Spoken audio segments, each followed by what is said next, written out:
हवा का वेग बहुत तेज था। घर के बाहर तार पे पड़े कपड़े बहुत तेजी से झूल रहे थे। ऐसा लग रहा था जैसे ये हवा आज इस घर को अपने साथ उड़ा लेकर चली जाएगी। तृष्णा घर में अकेली अपने बिस्तर में निश्चिंत सो रही होती है। उसको भरोसा था उसके जीवन में आई इस काली लहर को उसकी मृगांका मौसी उसके आस पास भटकने भी नहीं देगी। लेकिन जो मन में बैठा है, दिमाग को वश में किए हुए है, उसका क्या? क्योंकि वो अभी उसके वश में नहीं था। तृष्णा यहाँ बहुत ही गहरी नींद में थी, इतनी गहरी कि ख्वाब और हकीकत में फर्क कर पाना उसके लिए बहुत मुश्किल था। तृष्णा को किसी ने उसके ख्वाब में आवाज लगाई थी। उसका दिल जोर जोर से धड़कने लगा। उसकी आंखों की पुतलियां खुलने के लिए आतुर थीं, लेकिन उसके सपने ने उसे जकड़ के रखा था। वो नींद में बड़बड़ा रही थी। उसके माथे में शिकन थी, लेकिन शरीर एकदम शव की तरह शांत था। नहीं नहीं, मुझे यहीं रहना है, मुझे नहीं जाना कहीं। तुम्हारी माँ कहाँ है? तृष्णा के सपने में एक छोटी सी 2 साल की बच्ची उसका हाथ पकड़कर अपने साथ ले जाने के लिए जिद कर रही थी। तृष्णा जाना चाहती थी, लेकिन नहीं जा पा रही थी। उसके रोने की आवाज तृष्णा के कानों को चीर रही थी। ऐसा लग रहा था जैसे तृष्णा के अंदर से कोई उसकी रूह का टुकड़ा खींच कर ले जाना चाहता है। तृष्णा पर वो हावी हो रही थी। तृष्णा उठना चाहती थी, लेकिन नहीं उठ पा रही थी। तृष्णा नींद में चिल्ला रही थी, जिसको बस वो सुन सकती थी और कोई नहीं। मुझे कहीं नहीं आना है, मेरा हाथ छोड़ दो, मुझे डर लग रहा है। लेकिन वो 2 साल की बच्ची तृष्णा का हाथ छोड़ने को राजी ही नहीं थी। वो शायद तृष्णा को कुछ बताना चाहती थी। दूसरी तरफ नमन दीवान सिंह के साथ जंगल के रास्ते तक पहुंच गया था। दीवान सिंह ने गहरी सांस भरते हुए कहा, छोटे ठाकुर, शुक्र है कि आज ऐसा कुछ नहीं हुआ, बस जंगल पार ही हो गया। तभी नमन नाक की सीध में देखता हुआ बोला, हाँ, क्योंकि आज कुछ लोग जंगल में हैं। नमन ने ये कहते ही जंगल में दूर चमचमाती रोशनी की ओर इशारा किया। दीवान ने जैसे ही देखा, उसका डर से इतना बुरा हाल हुआ कि उसके हाथ से गाड़ी का स्टीयरिंग फिसल गया। नमन ने चिल्लाकर कहा, दीवान जी देखकर। ये कहते ही नमन ने स्टीयरिंग को घुमाकर गाड़ी को काबू में लाने की कोशिश की। नमन ने गाड़ी को काबू में लाकर कहा, क्या हुआ दीवान जी? दीवान सिंह ने 1 सेकंड सांस ली और फिर स्पीड में गाड़ी चलाते हुए कहा, ये कोई चमचमाती रोशनी नहीं है, लोमड़ी का झुंड है। नमन की डर से आंखें सामने के नजारे पर गड़ी रह गई। दीवान सिंह झाड़ियों के बीच से बचते बचाते गाड़ी को निकाल रहा था, लेकिन लोमड़ियों ने आहट भांप ली थी और वो अब उनकी तरफ कूच कर चुकी थी। दीवान ने जीप की स्पीड बढ़ाते हुए कहा, आप बंदूक निकालिए और बिना सोचे समझे गोली चला दीजिएगा। नमन बंदूक उठाता है और ट्रिगर दबाकर हमले के इंतजार में होता है कि लोमड़ियां हवा में छलांग मार उनकी तरफ आती हैं। इधर जोदरगढ़ में आधी रात में ठाकुर बस इसी बारे में सोच रहा होता है कि अम्मा की बात सच तो नहीं है। ये सब उसके घर में जो कुछ भी हुआ है, ये उसके कर्मों का ही हश्र तो नहीं है। वो अपनी परेशानी अम्मा को बताने उनके कमरे की तरफ बढ़ता है। वो सीढ़ियां चढ़ रहा होता है और निशाला नाम की नौकरानी बहुत ही संदेहजनक तरीके से उसे देख रही होती है। ठाकुर अम्मा के कमरे में पहुंचता है और देखता है कि अम्मा नींद में बोल रही हैं और ये देखकर वो चौंक जाता है। नहीं, मैंने कुछ नहीं किया, मुझे छोड़ दे, मुझे जाने दे, नहीं नहीं, मुझे छोड़ दे। ठाकुर धीरे धीरे चलकर अम्मा के पास जाता है वो हैरानी से अम्मा को देखता है और उन्हें नींद से जगाता है। अम्मा, अम्मा क्या हुआ? अम्मा हड़बड़ी में जागती हैं और ठाकुर को कस के पकड़कर बोलने की कोशिश करती हैं, लेकिन बोल नहीं पाती हैं। उनकी अम्मा की आवाज फिर जा चुकी होती है। ठाकुर अम्मा को थोड़ा शक से देखता है और पूछता है, अम्मा, तू नींद में चिल्ला रही थी? अम्मा को ठाकुर को देखकर अंदेशा होता है कि वो उस पर शक कर रहा है। वो लाचारी में रोने लगती हैं। ठाकुर फिर पूछता है, तू मेरे साथ कोई खेल तो नहीं खेल रही ना, पहले की तरह? अम्मा ठाकुर को इशारे में समझाने की कोशिश करती है कि उसको कुछ याद नहीं कि वो बोल रही थी। ठाकुर बिना कुछ कहे कमरे से बाहर निकलता है और जाते हुए फिर अम्मा को मुड़कर देखता है। अम्मा बिस्तर में एकदम सुन्न और डरी हुई पड़ी होती है। अम्मा को ऐसा लगता है जैसे कोई उनके सिर की तरफ खड़ा है। ये ख्याल अम्मा को अंदर से इतना डरा देता है कि वो खुद को कंबल में इस तरह छुपा देती हैं कि उसका कोई भी अंग बाहर ना दिख पाए। दूसरी तरफ मृगांका घर की तरफ वापस जा रही होती है कि तभी बंगारू उसके पीछे पीछे नंगे पैर आता है और उससे रुकने को कहता है। मृगांका बंगारू की आवाज सुन रुक जाती है, लेकिन वो अब भी तृष्णा वाली बात के लिए उससे नाराज होती है। ना तू कुछ अकेले कर सकती है, ना मैं कर सकता हूँ। मृगांका कुछ बोलने वाली होती है कि बंगारू उसे इशारे से उसकी पूरी बात सुनने का आदेश देता है। मैंने आज तक जिसे भी विद्या दी है उसे अपना शागिर्द ही समझा है, लेकिन तूने उस लड़की को बेटी ही समझ लिया और मेरे लिए इस बात को समझाना मुश्किल है। पर तू तो समझ सकती है मेरी स्थिति। मृगांका बंगारू को थोड़ी देर बहुत ही गंभीरता से देखती रहती है और उसके बाद उसे बोलती है, ठीक है, लेकिन गलती से भी तृष्णा को नुकसान पहुंचाने की तू सोचना भी मत, वरना मुझसे बुरा कोई नहीं होगा, कभी नहीं। मृगांका बंगारू के साथ उसकी कुटिया की तरफ वापस जाती है ताकि वो तृष्णा को आने वाली सुबह आगे की विद्या सिखाने की तैयारी कर सके।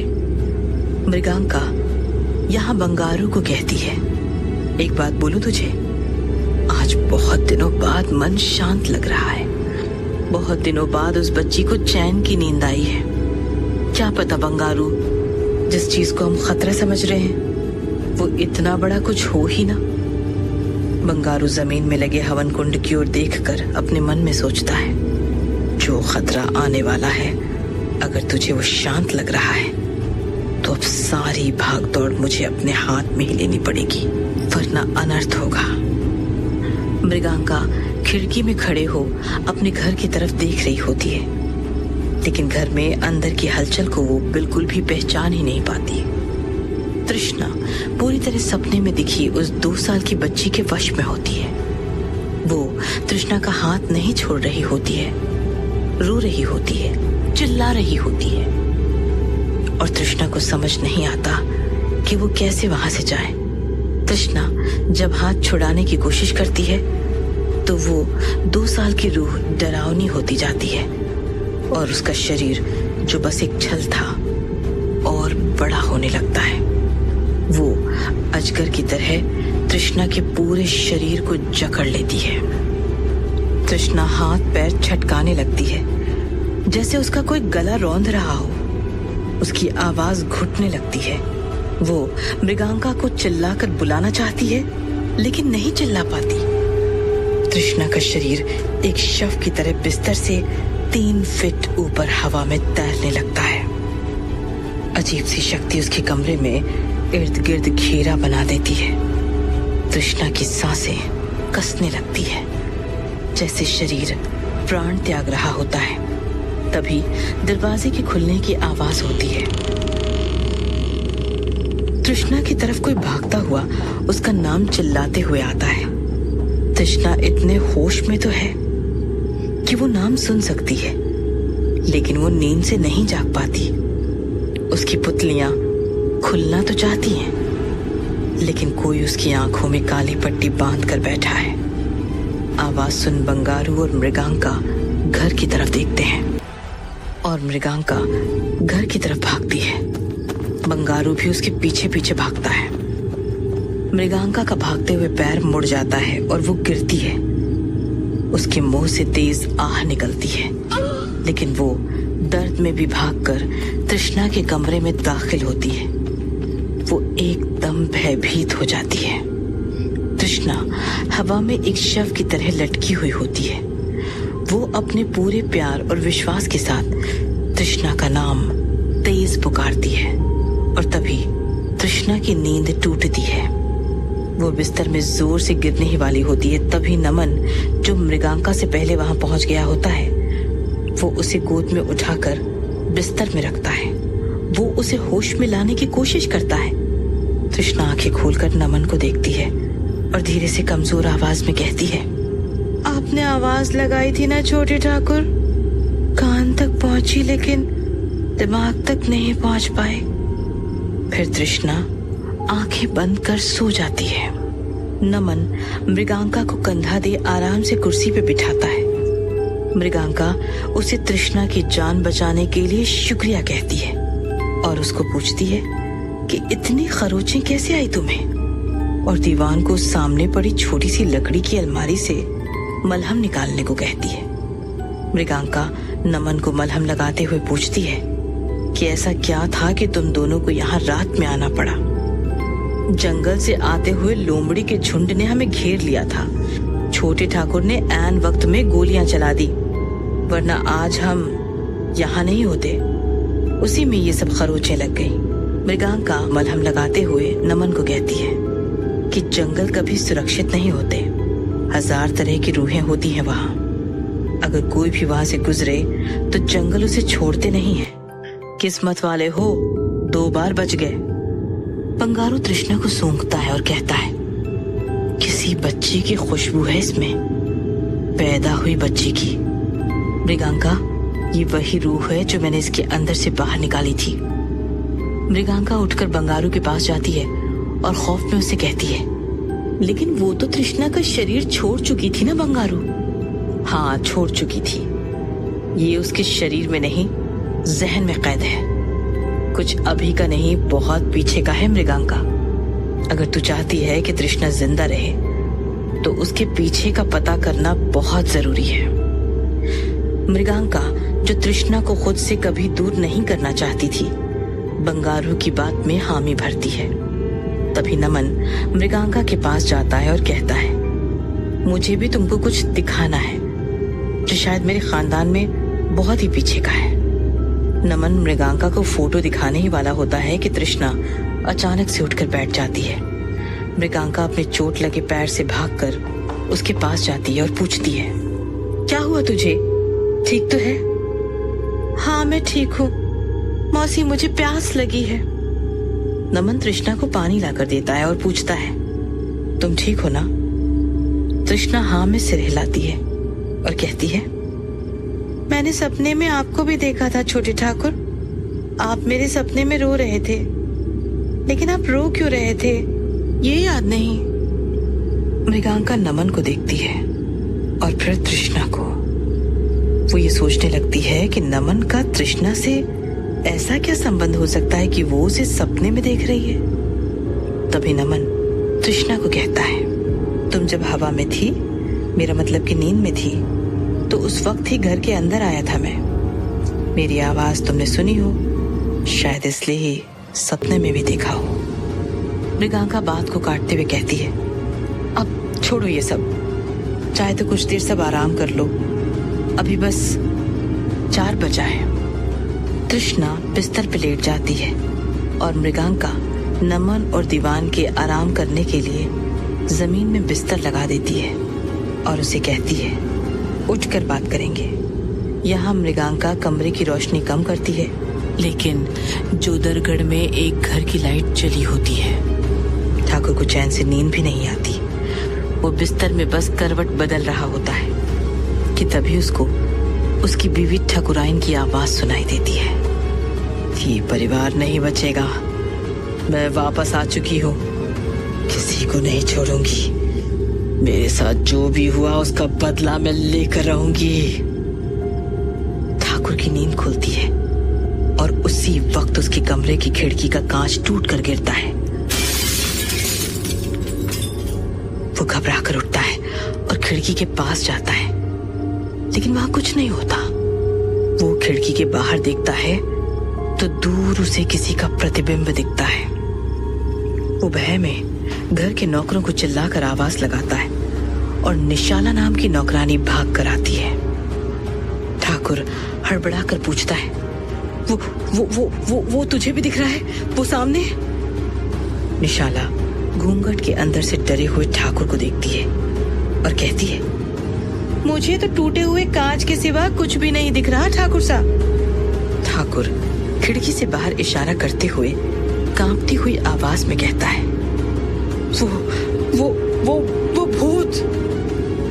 कैसी बात कर दी आपने ठाकुर साहब? मरने के बाद लोग वापस थोड़ी आवे हैं। अब सो जाओ चैन से। ठाकुर बिस्तर पे लेट जाता है, लेकिन आंखों में डर के सिवा कुछ नहीं होता है। निशाला खिड़की में खड़े होकर उस प्रतिबिंब को देख रही होती है। ऐसा लगता है मानो वो उससे कुछ बात करने की कोशिश कर रही हो, लेकिन उसने ठाकुर से झूठ क्यों बोला कि उसे कुछ नहीं दिखा? क्या कुछ है ऐसा जो निशाला जानती है? धीरे धीरे प्रतिबिंब गायब हो जाता है। निशाला कमरे से बाहर निकलती है। वो अपने हाथ को देखती है।